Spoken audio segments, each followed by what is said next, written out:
My name is Garrett Sims. We're back with Sports Timeout, episode number 21.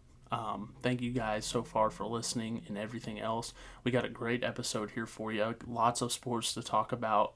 And not only that, guest Aden Biermaier. Aden's a really good friend. I met him through working out at the gym, and he's became a friend of the program as well. So it was great sitting down with him. We got lots to talk about. With all that being said, let's get into the program right now.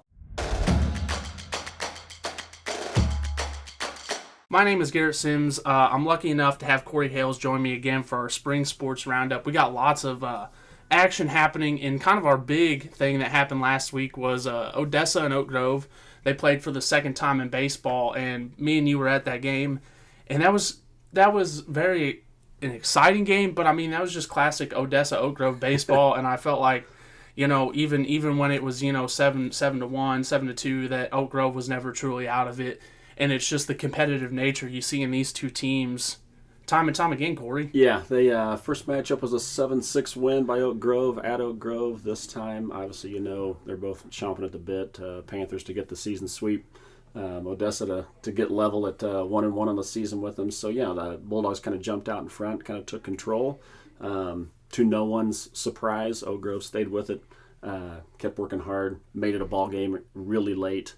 And then Odessa obviously pulled out the 7-5 win. But yeah, exciting ball game. Mason Ryder threw pretty darn well as the starter. Ford Greaves didn't pitch terrible, quite honestly, as the starter for the Panthers. Just had a rough inning there at one point, rough stretch.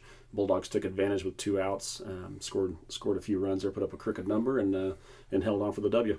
Yeah, that's what I was going to say. And really, just to touch on a few things with this game that I thought was very interesting is Aaron Reeves was a ball magnet. Yeah. I mean, I don't know how many ground balls he got, but it felt like he got 7. 7 putouts and 7 total chances. Yeah, he was a ball magnet. There's no other way to put it. So, I mean, even to scope that out, 7 putouts out of 27 total outs, that's almost a third of the outs Aaron Reeves, kind of put away there. And like you said, 7 out of 7 on try, so that's really, really good. Yeah. Another thing I really wanted to talk about was, Jackson Whitaker.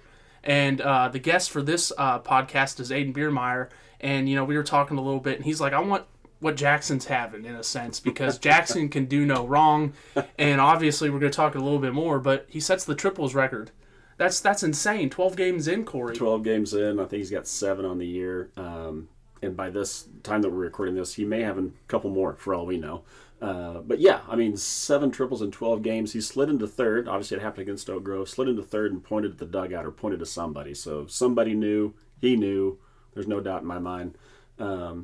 Fun fact, when he hit the home run against Oak Grove, at Oak Grove, I was walking around changing positions to take pictures, whatever, and saw Mr. Whitaker going after the home run ball, and he was joking with me. He's like, he's kind of been on a heater with these triples. He's like, he's probably upset he hit a home run. Yeah, and I'm like, hey, you could have just stopped at third and said I'm good.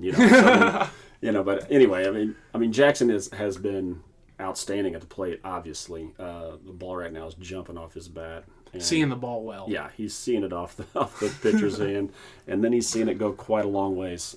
It's got to go far to get a triple. There's no doubt about it, and he's obviously got wheels that definitely helps him. So, yeah, props to Jackson. I know he wants to stay hot the rest of the year, rest of April into May, and see what happens. And I was going to say, even that, too, you took the picture, so make sure you're getting your copy of the Odessan. He ends up stealing home. Yeah. After that triple, he steals home a couple pitches later. Yeah. And that's something that I will admit, Kory, I haven't seen very often. But he stole home, and the funny thing is if you go and look at this picture, I mean, the batters are just standing there looking at his feet, and there's Jackson Whitaker, and I mean, it doesn't even look close. So earlier in the game, and you were there, Gabe Studdard was on third, and he was getting way far down the third baseline during the windup from the Oak Grove pitcher, and in the back of my mind, and I'm sure yours too, I'm like, man, 2 more steps, and he is like 2 more steps in stride, and he is at home plate. Yeah, and I was like, man alive, like I've never seen a guy get that deep off a third, and then Jackson Whitaker hits the triple, and all of a sudden he comes sliding into frame. I mean, like, like he's there. He's at Brett Peterson's feet, if I remember right. I was going to say it was either Brett or Gabe. I think it is Brett. Yeah, and it was standing in the batter's box, and there's J-Dub. I wonder if Brett knew. I wonder if Brett knew that was happening, and he's just like, okay, I got to take or something, and there's going to be a kid at my feet. And I don't know. I don't know. I should know the rules. If he's standing in the batter's box, then is that not interference? If you're in the batter's box, that is entirely your zone. So as long as you're not taking a foot out or anything like that, and that's just kind of the thing I was going to talk about is a lot of times in baseball, you're taught when they're in that windup, take as much as you can. There's nothing they can do once they start. So, it was wild. It was good. It was good baseball from the Bulldogs, and I mean, Oak Grove battles back, and I think it was in that kind of 6th, 7th inning. I mean, they just start battling, and They did, and yet you got to give it to them. They were. I think that was their 3rd loss in a row. Unfortunately, they lost to Fort Osage and lost to Savannah coming into that ball game. So that was their 3rd straight loss, but I mean they still got a good ball club. I mean, they're going in the right direction. Obviously, they've got some guys in the lineup that can hit. They've got some arms. They've got some defensive studs like Aaron Reeves at second. Darian Steen, when he's not pitching, is at short. They've got good infielders. They've got speed in the outfield, so they're going to be dangerous, absolutely, for the rest of the year. And I mean, look at Oak Grove, and they go and they bounce back against Harrisonville with a 10-3 win. Kind of that's a good one to put in the book and kind of move on. And that's a good one. Just kind of wanted to real quick before we jump off baseball. We got Wellington Napoleon. I think they're off to a very great start. 5-2 record, only 2 losses on the year. When you have Hayden Terrell and that staff around him, Johnny Hampton and all those guys, I think it really truly helps. And absolutely, Joe Heater, obviously. They beat Higginsville yesterday 4-2, so that's just a huge deal. Nice. Great win. I did want to talk a little bit about, we're going to jump over to soccer because there's another Odessa Oak Grove match, and that was just as exciting as probably baseball would be. Yeah. And, these two teams are very even. I think Oak Grove was 4-4-1. They got a tie, and Odessa's 5-5, so they're very close to each other in that sense, but Oak Grove ends up taking the win 2-3. That was an unbelievable soccer match. I was lucky enough to be there, and it was windy, as it seems to have been all spring. But Oak Grove had the win in the first half and absolutely dominated possession, fired shot after shot at Emma Lentz in net for Odessa. She made some spectacular saves, and Oak Grove's offerings were just off a little bit. They were, hitting goal posts on occasion. So, football goal posts I'm talking about. So they had a 1-0 lead to halftime. Probably could have and should have been a little bit more than that. And then you switch ends at halftime. The wind actually died down. But Oak Grove kind of started making mistakes, turned the ball over quite a bit. Odessa took advantage of it. Lily Weaver put 2 away right there midway, about 6 minutes apart. I want to say midway through the second half. Put Odessa in front 2-1. Oak Grove was kind of on its heels a little bit. And then they buckled down, and obviously Addison Marsh, not Caitlin Marsh, Addison Marsh scored 2 goals, I think, within the last 5 minutes. That's insane. To pull off the win. But yeah, it was a wild game. It was everybody on both sidelines, Panther fans, Bulldog fans, were on the edge of their seats and screaming at the top of their lungs, the ones that were there. So it was a pretty wild game. 3-2 Oak Grove win. I mean, that's a tight one. That's about as good as they get, really. So I mean, and it was wild. Wild game. Really, we're going to jump ship again. And we're going to kind of go to Wellington Napoleon softball. I just want to touch on them. They're 4-6 on the year. And a game I thought that was very interesting, just kind of reading the box score. Yeah. They played at Kingsville April 9th. And, man, that game, they end up losing that game. Yeah. But for it to be a 19-16 loss and them to never really give up is just a credit to their determination. And I just wanted to shout them out for that because were they down 12-1 at the end of the first inning? It was something like that. I mean, I knew they were down quite a bit. I think it was I think it was. It's hard, and it's, golly, 35 runs in a 7-inning game. Like, that's not an extra inning game. That's a 7-inning game. 35 runs. You're down 12-1. Fortunately and unfortunately, Tigers hit 4 home runs in the game and still lost. Like, that's an incredible stat. I think Kingsville hit 2 home runs in the game, and they were solo shots. They were back-to-back solo shots. I mean, it was just, there were paths worn in the base paths, literally, because they were occupied all afternoon. And I mean, if you like high scoring softball, that was your game, and you might have missed it if you didn't get a. I mean, I'm kind of upset that there's not replay and I can't go back and watch this. How long did that game take? That's what I want to know. 35 runs. I mean, usually a softball game might be 2 hours, hour and 45. I mean, that could be a 3-hour game right there. I mean, pushing it for sure. I mean, because like even with baseball and stuff like that, you get runners on, you get that, and you can't get out. Like you can extend innings. Innings can be shorter. Yeah. I'd be interested on the over and under of that. I'd be interested on the over and under of that. We'll check what MGM has on that because I'm not sure. But 35 runs.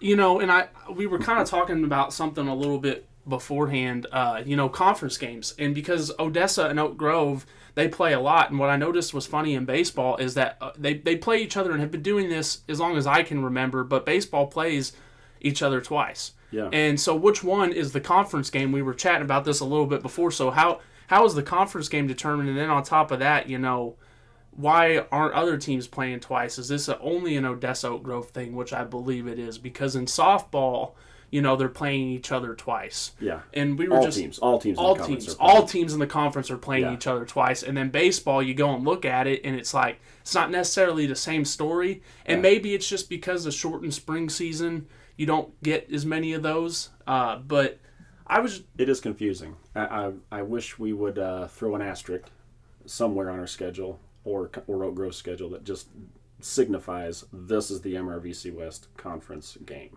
Because it could get confusing, and then you have a season like this, and I'm not meaning anything in what I'm about to say, but they've split. So, who gets the conference win? If it's the game at Odessa, then Odessa gets a conference win, and Oak Grove's like, hey, we beat them. Yeah. But I bet you there's some type of deal, whatever it is. It is kind of wild because obviously they're going to be district opponents as well.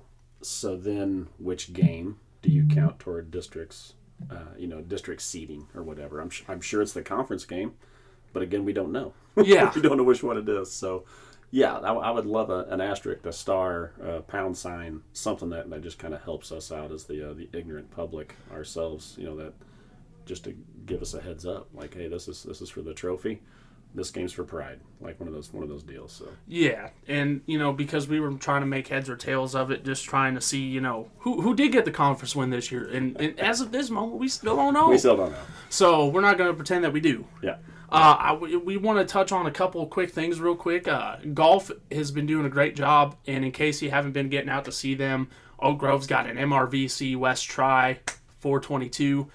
Make sure you get out there and support our Panthers. Odessa, they just completed an MRVC West Triangular last night. And then up next, they'll go the 22nd, and they'll be in another MRVC West Tri. So a lot of conference games coming up for them in a short time. So hopefully they get some good results and stuff like that. They got a lot of great golfers. That season's wrapping up actually pretty quick. I feel like state is about a month away. So, they're going to be hitting conference, district, state, golf real quick. And so we want to wish all them best of luck as this kind of goes on and stuff like that. And the last thing I want to shout out is our track teams. It's really, really hard sometimes to give them all the love that they deserve because these guys are great athletes, especially the Wellington ones that go 3 sports at a time. That's insane. Yeah. But our athletes of the week this week were 2 track athletes, so I want to shout them out. Brooklyn Burks and Jace Medford. They did an outstanding job in their last track meets, and I just wanted to give them a huge shout out. Burks from Odessa, Medford from Wellington, Napoleon, but yes. Yes. It's an exciting spring season, Kory. We got a lot of sports, and like you said, we'll keep saying it, this goes a lot faster. Graduation's happening. Yes. Those different types of things. So they're going to start getting into more conference games, and we need to watch and stuff like that to, keep track and see what our teams are doing and everything like that. So I'll leave it up to you. Anything else you want to say? I don't think so. Again, I think we said it a few weeks ago, get out and support your teams. Weather's warming up, which is, thank goodness, finally. So get out of the house, go watch your Tigers, your Bulldogs, your Panthers, and support these young athletes. Yep, and it's real easy, to get out there and watch baseball on the track. Everybody, at least Odessa, right there. So make sure we're getting out and support those guys. And I think that's all we have. Our guest this week is Aden Biermaier. Complete stud. Oh my goodness. Big Cat, I believe, is the nickname that I keep hearing. Oh, Big Cat. Big Cat. I'm pretty sure that's right. I hear a few meows coming from maybe the growls. A few meows coming from the Bulldog dugout. But, yeah, great kid. Big lefty. Going to go play at the next level, so congratulations to him.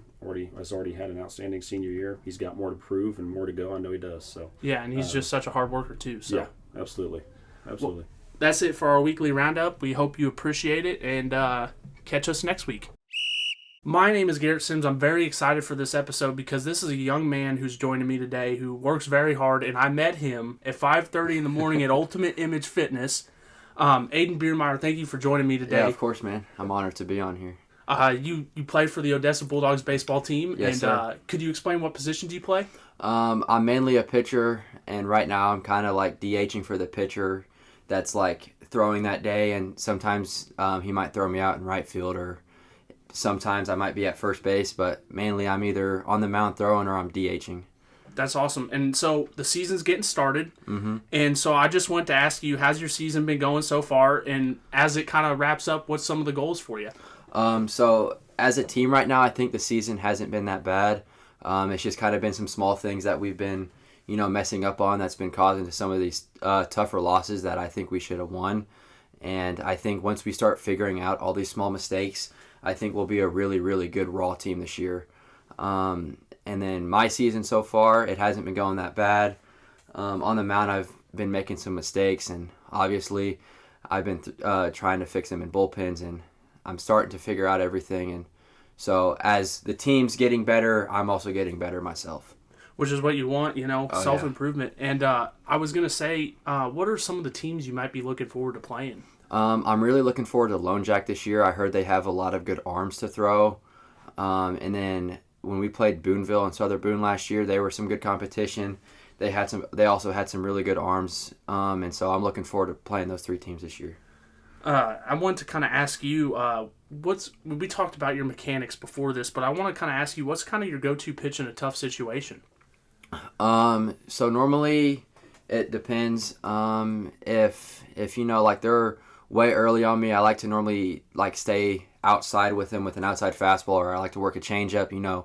When it comes to a lefty, if I'm getting them on my fastball, they're off balance, I like to normally throw that outside slider that kind of starts way at them and then just moves all the way on the outside corner of the plate. So I wanted to ask you, what pitches do you throw? Is it just those three, or do you have two-seam or four-seam? So right now I'm working on those three, and then once I get those three down, I'm going to try to get my sinker back that I threw last year, and then probably work on some kind of gyro slider.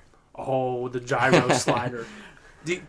I don't know what a gyro slider is, so can you explain it to me? Yeah, so normally when you have your traditional slider, it's normally, very, very horizontal with some vertical drop on it. That gyro, it's just more of it's like a kind of it's like a 12-6 curveball that has some kind of horizontal run on it. I'm going to have to look that up. I'm very interested. Oh, yeah, they're sick whenever they can, whenever pitchers can throw them really well, they're sick. And I'd say, how do you mentally prepare yourself before going on the mound before games? I normally get anxious before some of my starts, but most thing I do is I like to pray and kind of talk to God before the game. And then I kind of just take some deep breaths, tell me that, and I have my catcher, Gabe Stutter, tell me this all the time. I've put so much work, and there's really no reason to worry about it, and just go out there and do my thing and let my mechanics just kind of show what I've been doing over the season. Dude, and Aden, you work really hard. I mean, you truly do. But you kind of talked about the routine a little bit pre-game, but do you have any other superstitions or anything else you do before the game? Obviously, you talked about your faith a little bit and praying to God. Just anything else? So normally, after I throw my last pitch before the game starts, I normally like to write my initial, my girlfriend's initial, and then a cross. It's kind of just been my pregame routine that I do before the game starts. That's awesome, Aden. And I just want to ask you, for yourself, what do you think is the most challenging part of being a pitcher? Definitely, when your mechanics feel off, if you're going through a bunch of adversity, I definitely think mentally that can definitely take a toll on some pitchers. Like if your mechanics are off, what I like to do is I like to just figure out what I'm doing, and if I don't know how to fix it, I kind of just adapt to those changes. If the mound's not good, I adapt to those changes, and if anything else is not feeling right, I kind of just adapt to it and, do with what I have. And we were kind of talking about it, if you'd like to talk about it again, but like you've been talking about your mechanics early this season, how you're adapting throughout the season to make sure you're ready to go. Yeah. So I was just going to say, too, that's the challenging side of it, but has there ever been a game where everything just feels perfect? So far, for this high school season, it would have definitely been when we played in the tournament in Warsaw. I just felt super locked in that game. They did a bunch of disrespectful things, and I just felt very locked in at that moment, and I just felt like I was untouchable, and like I just couldn't miss a spot. I was just dotting up the zone. What do you think if it's on your best day, what's your best pitch? Probably my changeup. It's got a lot of late drop to it, and I normally get a lot of whiffs on it. What type of changeup are we talking? Are we talking a circle change, classic changeup? What type of changeup is it? I would probably say it's a normal changeup, but yeah, it's like a circle change, and then my it would be my pointer finger and middle finger are kind of like a two seam, and then I just think pronate on it, and it just drops. It rolls off the table really, really well. And kind of switch it over to, I wanted to ask you a little bit about hitting because you do hit. Mm-hmm. So what's kind of your approach at the plate when you step up and hit? Because we talked a lot about situational hitting, and that's very important to you. So if there's no runners on, I don't really have a situation coming up. As somebody who mainly pitches, I don't think too much when I'm at the plate. I kind of just swing at anything that's close. But, if I have runners on, and it's like an 0-0 count, and they're in scoring position, and I get an outside pitch, I know I have to try and pull the ball, so I probably take that and wait for a good pitch that I can actually attack and pull the ball. So, I don't try to think too much, because last year I was very, very big on overthinking, and I kind of really struggled at the plate, striking out too much.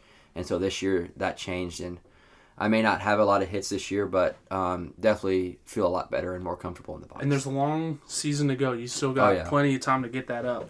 I want to ask you, too, what maybe is the most memorable hit you had? Is there one that's maybe funny or exciting or just memorable in general? Probably would have been my sophomore year. It was our last game against Fort Osage. We still lost that game, but that was the game I hit my first home run. It was a 2-run shot to right field. That's awesome, Aden. So, yeah. Good that it's against Fort Osage, too. Yeah. I mean, you really earned that one. I want to kind of ask you, because you do train a lot, and I just want to ask, what type of lifts and exercises help you the most in what you do for baseball? I would say definitely upper body would be a lot of, external rotation, for my shoulder and stuff. I don't, normally it mixes and stuff, but right now I've been doing a lot of landmine presses for my back and my scaps and my shoulder mobility and, strength and stuff like that. Probably my biggest lifts that I like to do lower body is trap bar and then box squats, because you can stay explosive with those. And if everything's right, I normally stay low weight on box squats, stay explosive, and then trap bar, I kind of have one heavy set, and then I do a bunch of explosive sets. And I kind of wanted to ask you, too, how did you get into, lifting so much and exercising? Because I think it's something a lot of kids your age don't do and don't take seriously. So kind of how did you get into that, and why do you take it so seriously? Whenever I first started baseball, I knew that I had to get into shape and stuff. And in my mind, I feel like it's the easy process of if I want to throw the ball harder, if I want to run faster, if I want to hit the ball harder, if I want to have quick hands, and just be explosive in general, I have to get stronger. I can't stay at the same weight. And normally, I strength train in the off season, and then in the end season, I normally lower my weight and stay more explosive, so that I'm not as sore during the season. I can focus more on baseball and not lifting. Yes, sir. And I was gonna say, kind of to add on to that, what's in season look like? What's off season kind of look like? Off season is a heavy mix of a lot of bodybuilding workouts, and then I'll have the mix of athletic workouts, and then vice versa when in season comes in. It's a lot of athletic workouts where it's high intent, explosive workouts with some strength training stuff in it. And I was going to say, too, do you play some club baseball and stuff over the summer as well? As you gear up to go to college and stuff, will you do that too? Yeah, I normally play in the summer, and then I normally don't play in the fall, just so I can kind of, at that point, that's whenever I take 2-3 weeks off of throwing just to let my arm rest. But yeah, I do normally play in the summer from June to July. And I ask you this, what advice would you give to some of the younger players, maybe including your brother? Definitely that, at the start, things you might struggle and you might go through a bunch of adversity, but it's just keep pushing because the little things that you do, right? And, just having a mindset of I'm going to be the best player on the field and just push yourself every single day and you can you'll most likely be the best out there. And I kind of wanted to touch on something there. Has there ever been a game in recent memory, and it's pitching, hitting, whatever, what do you feel like might have been your best game that made you feel like you're the baddest man on the field? It definitely would have been, last summer, my junior summer, that I pitched at a college camp, or it wouldn't have been a college camp, it would have been a college showcase where I pitched in a game, and the college coaches knew me there, and I'm telling myself that I have to be locked in during this game, and this team was talking trash the whole game. They were as locked in as we were, and I went through and they just did not touch me at all. That's awesome. And so when people kind of disrespect you and trash talk, is that a motivating thing for you? Are you a bulletin board type of guy, Aden? I don't try to show emotion on the field. I might do it sometimes if I struggle, but half the time I really can't hear what they're saying. It's more of my teammates telling me all this stuff. But I like to be emotionless and just don't show emotion on the mound, even if I'm doing really good, just to let them know that I knew I was supposed to be here and I'm doing this because I've worked that hard, and whatever I'm doing out there, it's just supposed to happen. Yes, sir, Aden. And I kind of want to ask you, this is senior season. How does it feel so far? And what's kind of the legacy you want to leave behind? I don't know about the legacy is a tough question just because I didn't really think about that. But I mean, I feel like it feels great being a senior right now and just going out and doing my thing just for one more year. It definitely sucks because it did fly by, and I'm playing with a great group of guys right now, and it just, definitely I'm going to remember playing with all these people this year and all the previous years. You guys got such a great talent pool, and I was going to say you're going to college. Mm-hmm. Tell the people where you've committed at, for those that don't know. I'll be going to Mineral Area College. It's down by Farmington, just I think south of St. Louis. And you're still going to be playing baseball, right? Yes, sir. What's got you the most excited to get down there, and what's got you excited for college, man? It's just the thought of, as a little kid, I've always wanted to, go to college to play baseball, and being able to do that. It's very anxious. I'm excited for it, and it's just more development, more work for me to put in. And you're going to be pitching, right? Yes, sir. That's going to be awesome, Aden. And I just kind of wanted to leave you with one last fun question. And if you could describe your baseball career in one word, what would it be and why? Determined. I definitely think that I was never a natural athlete, and so I definitely had to stay determined and disciplined throughout every single season, high school season, summer season, just to kind of be where I'm at today. Aden, and I truly mean this when I say there's not a lot of kids like you that put in the work that you do, and I've seen you play, I've seen you work out, I've seen your brother, I've seen your mom and your dad work out. I mean, you guys are such a hardworking, dedicated family to what you guys do, and I just wanted to thank you for coming on. Yeah, of course. Anything else you want to say? No, I think that's it.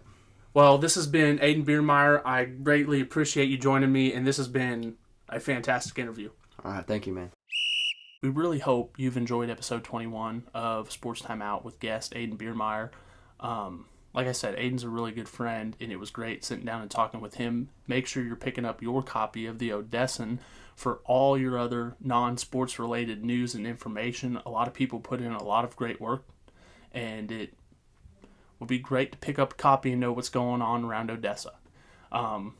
Also, Kory always has awesome photos in there, so be sure you're checking those out.